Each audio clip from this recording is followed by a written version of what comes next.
Doctor Raman Gangakhedkar, पूर्व head ICMR, इस वक्त हमारे साथ हैं। नमस्कार सर, बहुत धन्यवाद और बधाई आपको।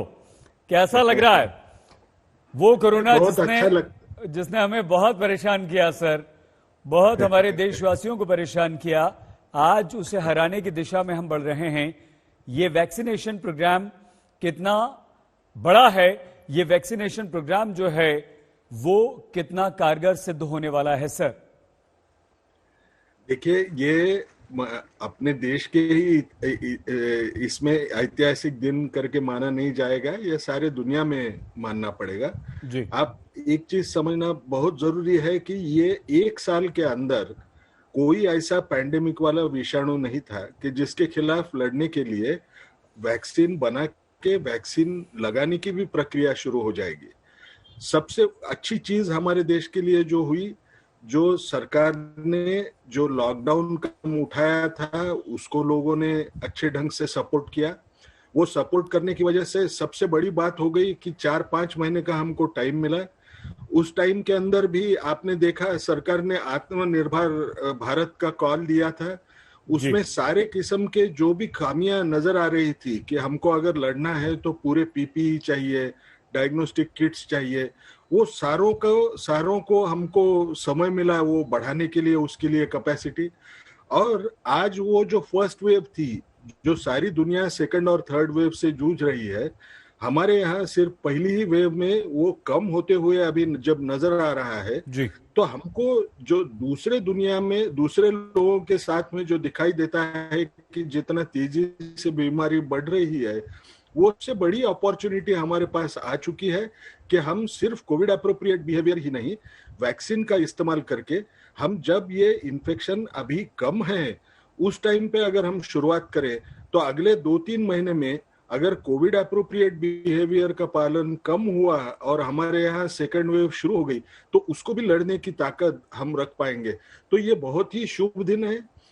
सब लोगों ने प्रधानमंत्री जी के निर्णय को पूरा सपोर्ट दिया।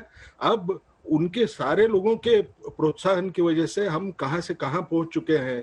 अभी सब लोगों ने अगर सहकार किया तो शायद हम ये पूरा वॉर जीतने में काफी कामयाब हो जाएंगे। ये अपने देश के लिए भी नहीं, ये सारे बाकी जो देश है, जो गरीब देश हमारे ऊपर निर्भर करते हैं, उन लोगों को भी हम वैक्सीन पहुंचा देके हम हमारा पूरा वसुधैव कुटुंबकम जो हमारा नारा है वो कितना सच ढंग से हम निभाते हैं, ये बताने का हमको मौका मिल रहा है।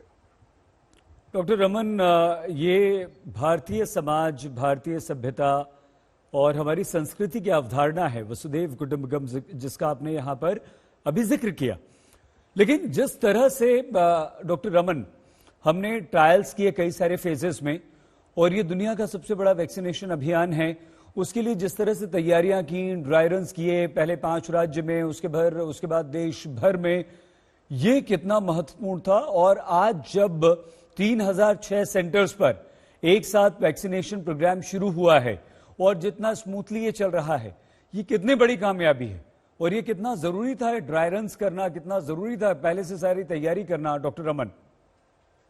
देखिए, अभी तक जो भी हम वैक्सीन दे रहे थे वो चाइल्डहुड इम्यूनाइजेशन के लिए करते थे। बच्चों में हम वैक्सीन देने की ताकत शायद दुनिया में कोई देश में नहीं होगी, इतनी बड़ी ताकत हमारे पास थी। हमारा जो हेल्थ केयर इंफ्रास्ट्रक्चर है छोटे छोटे गांवों तक पहुंच रहा था और वहां से हम वैक्सीन डिलीवरी कर रहे थे। लेकिन इस वक्त जब ये नई वैक्सीन निकली, आप एक समझ के देखिए, एडल्ट वैक्सीनेशन का पहला प्रोग्राम होने वाला था। इतने बड़े तौर पे हमने कभी एडल्ट वैक्सीनेशन इतने जोर से नहीं किया था। दूसरी सबसे बड़ी बात, यहाँ ट्रांसपोर्टेशन, स्टोरेज और हर इशू को आपको टैकल करने के लिए जो प्रिपेयर्डनेस चाहिए था, वो पूरा समय हमने इतना अच्छे ढंग से इस्तेमाल किया कि आज वो इंफ्रास्ट्रक्चर इतना अच्छे ढंग से खड़ा हुआ है कि हमको उसका फायदा अभी नजर आ रहा है, आगे तो और नजर आते ही जाएगा। ये इतना मैसिव ऑपरेशन जो होगा, सारी दुनिया इसके ऊपर नजर रख के है। ये मैसिव ऑपरेशन हम सब मिलके सक्सेसफुल करें, ये हमको याद रखना पड़ेगा बार बार। सर, एक बात और बताइए प्लीज। इतनी बड़ी, इतनी गंभीर एक अदृश्य बीमारी से हम लड़ रहे थे, उससे हमें लड़ना था। इतनी जल्दी हमने वैक्सीन बना ली और दोनों हमारे देश में तैयार हुई, जो 2 वैक्सीन अभी आई हैं। लेकिन उसको लेकर अफवाह भी शुरू हो गई, उसको लेकर लोगों के मन में डर भी पैदा हो गया। ये डर कैसे निकलेगा सर? क्या आज आप संदेश देना चाहते हैं? क्या आज आप हमारे देशवासियों को बताना चाहते हैं कि डरने की बात नहीं है? जिस तरह से हमने पोलियो को खत्म किया है, जिस तरह से हम दूसरी बीमारियों के लिए लड़ते हैं, जिस तरह से हम दूसरे टीके लगवाते हैं, वैक्सीन लगवाते हैं, उसी तरह की ये भी वैक्सीन है। ये डर और ये अफवाह, ये जो गलतफहमी है, इसे कैसे दूर किया जाए डॉक्टर रमन? देखिए, मैं एक चीज बोलता हूँ, कभी भी अनसर्टेनिटी जब दिखती है, कभी भी हमको ऐसे लगता है कि आगे क्या होगा मुझे पता नहीं, तो डर आता है लोगों के मन में। और उस वक्त क्या होता है कि आदमी हर वक्त सोचते वक्त वो डर के माहौल के अनुसार सोचता है वो। अब इस हालत में आप ये देखना कि जो भी न्यूज़ पॉजिटिव आ रही थी उसके तरफ हम ध्यान कम करते हैं, और हम जो निगेटिव न्यूज़ सुनते हैं उसके ऊपर ज़्यादा भरोसा रखते हैं, क्योंकि ये डर का माहौल था।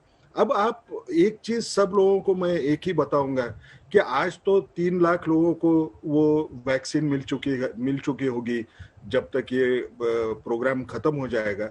आपको एक समझना है कि मुझे साइड इफेक्ट का डर था, तो साइड इफेक्ट तो हुए नहीं, ये हमको पता चलेगा। क्योंकि हमारा डर क्या था कि साइड इफेक्ट होने के बाद में हमको क्या एनाफाइलैक्टिक रिएक्शंस आना शुरू हो जाएगा, क्या हमको बहुत सीरियस किस्म के जो साइड इफेक्ट्स होते हैं वो दिखाई देंगे, क्या वो दिखाई नहीं दिए। अब रहा सवाल जो है कि कुछ लोगों को ऐसे लगता है कि क्या हमारे वैक्सीन उतने ही प्रोटेक्टिव रहेंगे। हमने एक समझना है कि इसमें की सीरम इंस्टीट्यूट की भी जो वैक्सीन है, वो वैक्सीन भी, वो तो यूके में भी अप्रूवल मिल चुकी है, उसी वैक्सीन का हम लोग इस्तेमाल कर रहे हैं। आप दूसरा देखिए, भारत बायोटेक की जो वैक्सीन है, आप सुनते हैं पूरा चाइना की जो वैक्सीन की स्ट्रेटेजी है वो उसी ढंग से चल रही है जिस ढंग से ये भारत बायोटेक की वैक्सीन है। तो उसमें बहुत बड़ा बदलाव दिखेगा क्या? बदलाव दिखेगा नहीं। तो मेरे हिसाब से हमको इसमें आश्वस्त होना चाहिए कि थोड़ा डर ये कम करने के लिए हमको वैक्सीन मिली है, लेकिन ये डर इतना भी कम ना होए कि हमने कोविड एप्रोप्रिएट बिहेवियर का पालन करना छोड़ना चाहिए। इंपॉर्टेंट सर, बहुत महत्वपूर्ण बात आपने कही जी। हमें डरना नहीं, हमें डरना नहीं है वैक्सीन से, लेकिन डरना है कोरोना से। तो कोरोना ऐसा नहीं है कि वैक्सीन आ गई तो हम प्रोटोकॉल को भूल जाएं, मास्क लगाना भूल जाएं, हम सोशल डिस्टेंसिंग को भूल जाएं। डॉक्टर रमन, बहुत धन्यवाद आपका।